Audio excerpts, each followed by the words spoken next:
Welcome to Bedtime Wisdom Stories. Story time. The Cushion Castle Truce.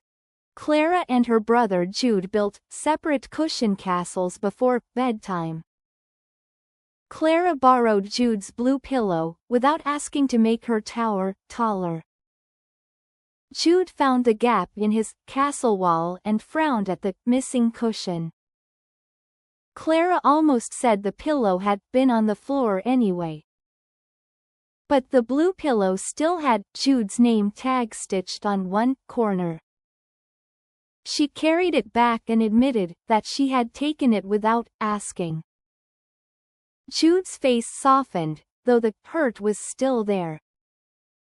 Clara offered one golden cushion as a peace gate between the two castles.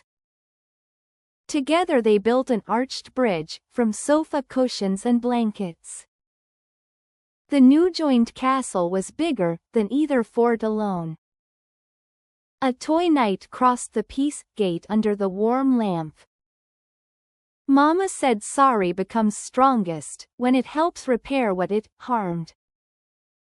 Jude thanked Clara for asking first next time. Both castles became one sleepy fort for the last story of the night.